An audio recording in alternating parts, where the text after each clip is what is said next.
이미 몸속에 들어와 있다면 몸은 먼저 신호를 보냅니다. 지난 영상에서 우리가 아무 의심 없이 먹어왔던 음식 이야기 드렸죠. 깨끗이 씻고 얼려 먹고 몸에 좋다고 믿었던 것들 말입니다. 오늘은 그 다음 이야기입니다. 조금 불편할 수도 있지만 꼭 한 번은 짚고 넘어가야 할 이야기예요. 저는 30년 넘게 기생환경과 몸의 반응을 연구해온 박성진입니다. 현장에서 늘 듣는 질문이 하나 있습니다. 선생님, 이미 들어와 있으면 어떻게 알 수 있나요? 하는 질문이죠. 많은 어르신들이 증상이 없으니까 괜찮겠지 하고 넘기십니다. 하지만 기생충은 아프게 티내면서 들어오지 않습니다. 조용히 아주 천천히 몸에 적응해버립니다. 그래서 더 위험한 겁니다. 몸은 사실 거짓말을 안 합니다. 이상한 게 있으면 반드시 신호를 보내요. 문제는 우리가 그 신호를 나이 탓으로 넘겨버린다는 겁니다. 요즘 들어 몸이 예전 같지 않다 싶으면 그냥 지나치지 마세요. 작은 신호 하나가 큰 문제로 이어질 수 있습니다. 그래서 오늘은 이미 몸속에 들어와 있을 때 몸이 먼저 보내는 신호가 어떤 모습인지, 그 신호를 어디까지 그냥 넘기면 안 되는지 차근차근 말씀드리려 합니다. 불안하게 만들려는 게 아니라 알아야 대처할 수 있으니까요.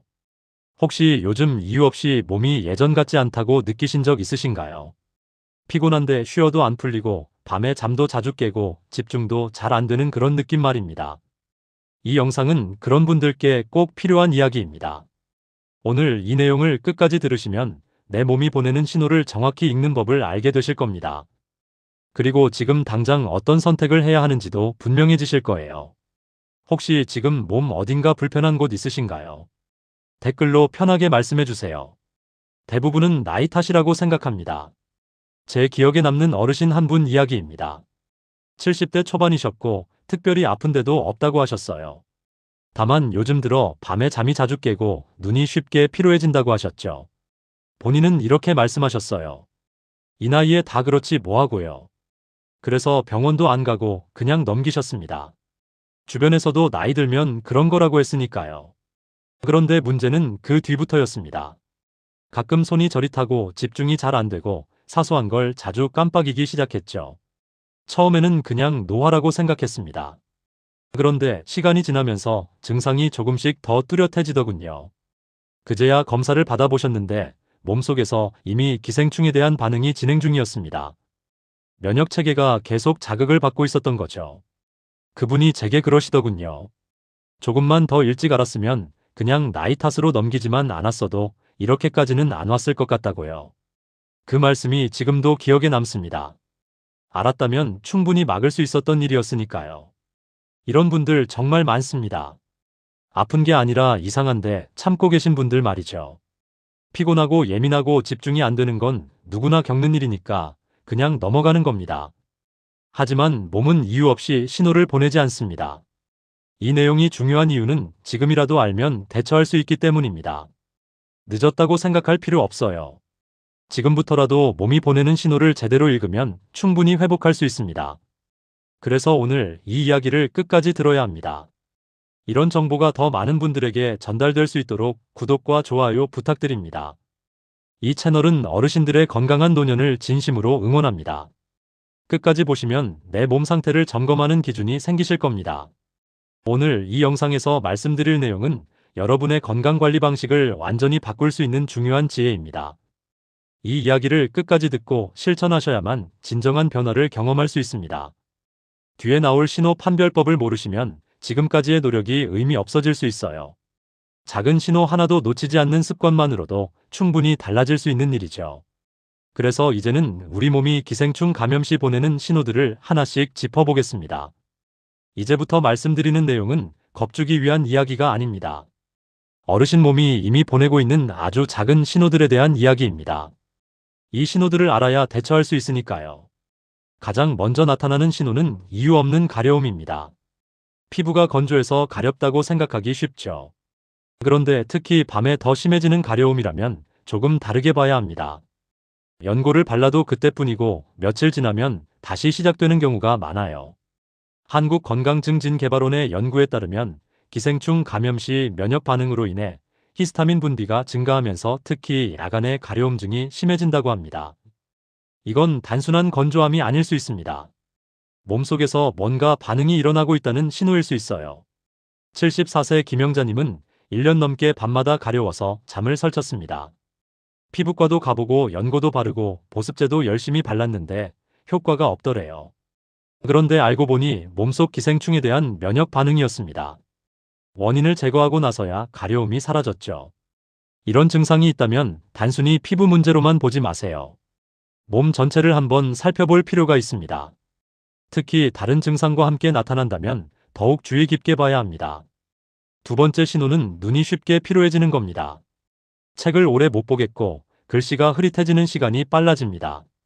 나이 들어서 그렇다고 넘기기 쉽지만 몸속에서 다른 반응이 시작됐을 가능성도 있습니다. 기생충이 체내 영양분을 흡수하면서 눈 건강에 필요한 비타민 E와 아연 같은 영양소가 부족해질 수 있습니다. 국립보건연구원의 자료를 보면 만성 기생충 감염자의 경우 시력 저하와 안구 건조 증상을 호소하는 비율이 일반인보다 2배 이상 높다고 나와 있어요. 안경을 새로 맞췄는데도 계속 불편하고 눈이 쉽게 피로하다면 한 번쯤 의심해봐야 합니다. 단순히 노안이 진행되는 것과는 다른 느낌이거든요. 눈이 자꾸 무겁고 침침한 느낌이 든다면 놓치지 마세요. 세 번째 신호는 자꾸 깜빡깜빡하는 겁니다. 물건을 두고 와서 다시 찾고 사람 이름이 바로 안 떠오르는 일들이죠. 모두 겪는 일이지만 예전보다 유독 잦아졌다면 한번 짚어봐야 합니다. 뇌는 우리 몸에서 에너지를 가장 많이 쓰는 기관입니다. 기생충이 영양분을 가로채면 뇌로 가는 포도당과 산소 공급이 줄어들 수 있어요. 서울대 의과학연구소의 연구에 따르면 만성 기생충 감염 상태에서는 뇌 기능이 평균 15% 이상 저하될 수 있다고 합니다. 68세 이정호님은 최근 1년 사이 깜빡하는 일이 부쩍 늘었다고 했습니다. 치매 초기 증상인가 싶어 걱정하셨는데 검사 결과 기생충 감염으로 인한 영양 결핍이 원인이었어요. 적절한 처치 후 기억력이 상당히 회복됐다고 합니다. 깜빡하는 게 단순히 나이 때문만은 아닐 수 있습니다. 몸 전체 상태를 함께 봐야 하는 이유죠. 다른 신호들과 함께 나타난다면 더욱 주의해야 합니다. 네 번째 신호는 이유 없는 피로입니다. 잠을 자도 개운하지 않고 아무것도 안 했는데 몸이 무거운 느낌 말이죠. 몸속 영양분이 제대로 쓰이지 못하고 있다는 신호일 수 있습니다. 기생충은 우리가 섭취한 영양분 중 철분, 비타민 B12, 엽산 같은 중요한 성분을 먼저 가져갑니다. 그러면 우리 몸은 만성적인 영양 부족 상태가 되는 거죠. 대한영양학회 자료에 따르면 기생충 감염자의 70% 이상이 만성 피로와 무기력증을 호소한다고 합니다. 충분히 쉬었는데도 계속 피곤하고 기운이 없다면 단순히 체력 저하로만 보지 마세요. 몸속에서 에너지가 제대로 만들어지지 못하고 있을 수 있습니다. 이런 상태가 오래 지속되면 면역력까지 떨어질 수 있어요. 다섯 번째 신호는 배 쪽 불편감입니다. 아프다고 말하기는 애매한데 묘하게 불편한 느낌이 계속되는 경우죠. 그래서 대부분 그냥 참고 넘깁니다. 속이 더부룩하거나 가스가 차는 느낌, 변비와 설사가 반복되는 증상들이 나타날 수 있습니다. 기생충이 장벽을 자극하면서 소화 기능에 영향을 주는 거예요. 한국소화기학회 연구에서는 원인 불명의 복부 불편감 환자 중 약 30%에서 기생충 감염이 확인됐다고 보고했습니다. 72세 박순희님은 몇 달째 속이 편하지 않았습니다. 소화제를 먹어도 효과가 없고 병원 가도 특별한 이상은 없다고 했대요. 그런데 기생충 검사를 해보니 장내에 감염이 있었습니다. 치료 후 불편감이 완전히 사라졌다고 하더군요. 배가 아픈 건 아닌데 계속 불편하다면 그냥 넘기지 마세요. 몸이 뭔가 이상하다고 계속 신호를 보내는 겁니다. 이런 신호를 무시하면 나중에 더 큰 문제로 이어질 수 있어요. 여섯 번째 신호는 감정 변화입니다. 괜히 예민해지고 작은 일에도 기운이 빠지는 경우죠. 몸 상태는 감정에 그대로 드러납니다. 기생충 감염으로 인한 영양 결핍은 신경 전달 물질 생성에도 영향을 줍니다. 특히 세로토닌과 도파민 같은 행복 호르몬이 부족해지면서 우울감과 불안감이 증가할 수 있어요. 국립정신건강센터 연구에서는 만성 기생충 감염자의 경우 우울 증상 발생률이 일반인보다 3배가량 높다는 결과가 나왔습니다. 평소와 달리 자꾸 짜증이 나고 의욕이 없어진다면 단순히 스트레스 때문만은 아닐 수 있습니다. 몸이 제대로 기능하지 못하면 마음도 함께 흔들리거든요. 몸과 마음은 따로 떨어져 있지 않습니다. 이 중에서 두세 가지라도 겹친다면 그냥 나이 탓으로만 넘기지는 마셔야 합니다. 하나하나는 별것 아닌 것 같아도 여러 신호가 함께 나타난다면 몸이 뭔가 이상하다고 강하게 말하는 겁니다. 혹시 지금 말씀드린 신호들 중에 해당되는 게 있으신가요? 있다면 그냥 지나치지 마세요. 조금만 관심을 가지고 살펴보면 충분히 대처할 수 있습니다. 이제부터는 전문가들이 특히 조심하는 식품들에 대해 구체적으로 말씀드리겠습니다. 이제 많은 분들이 궁금해하시는 이야기로 들어가겠습니다. 지난 영상에서 예고했던 전문가들이 특히 조심하는 식품들입니다. 순위는 위험도와 감염 빈도를 함께 고려한 겁니다. 5위는 여름철 민물 생선입니다. 시원하다고 신선하다고 가볍게 생각하기 쉽죠. 특히 민물에서 잡은 붕어, 잉어, 메기 같은 생선들은 간흡충이나 요코가와 흡충 같은 기생충의 중간 숙주가 될 수 있습니다.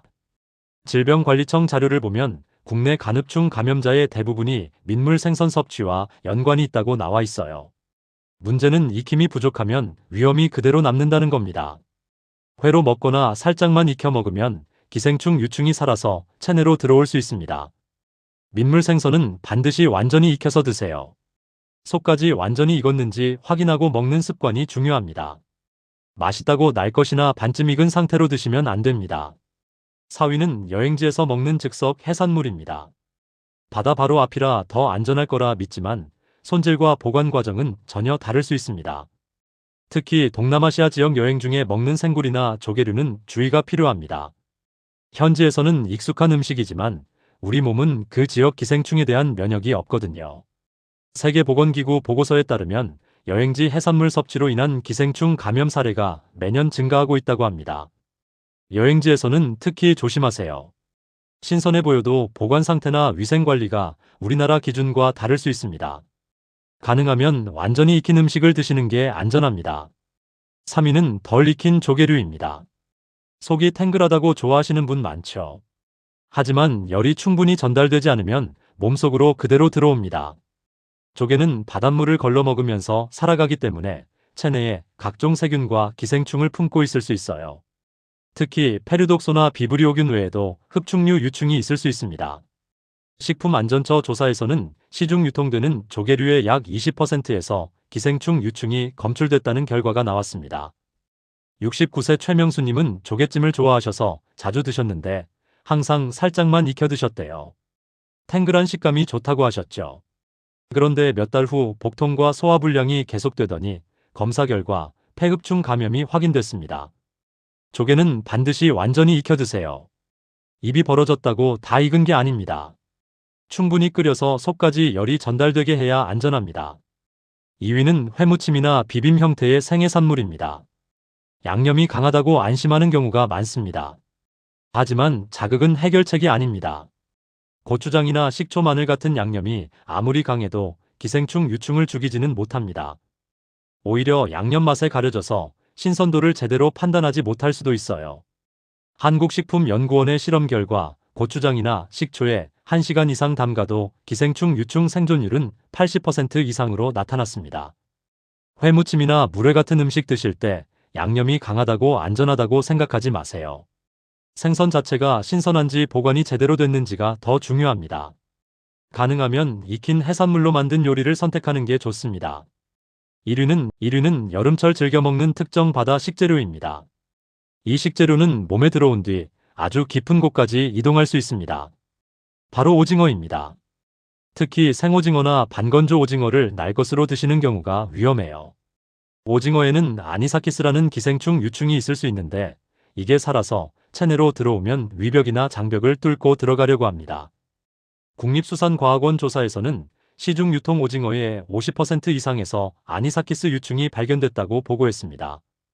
이 유충은 영하 20도에서 24시간 이상 냉동하거나 60도 이상에서 1분 이상 가열해야 죽습니다.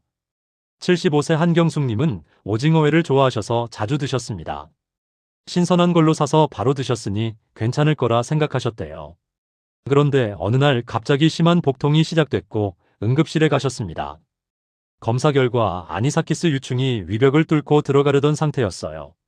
오징어는 반드시 완전히 익혀서 드시거나 최소 48시간 이상 냉동한 것을 드세요. 그냥 냉장고에 넣었다고 해서 안전한 게 아닙니다. 영하 20도 이하 냉동고에서 충분히 얼려야 합니다. 그래서 저희 쪽에서는 아예 입에 대지 않는 경우가 많습니다. 위험을 감수하면서까지 먹을 이유가 없다고 생각하거든요. 익혀 먹으면 충분히 맛있게 먹을 수 있는데 굳이 생으로 먹을 필요는 없다고 봅니다. 이 5가지의 공통점은 하나입니다. 먹을 때는 괜찮아 보여도 나중에 문제를 만들 수 있다는 점입니다. 신선해 보이고 맛있어 보여도 보이지 않는 위험이 있을 수 있어요. 중요한 건 겁먹는 게 아니라 아는 겁니다.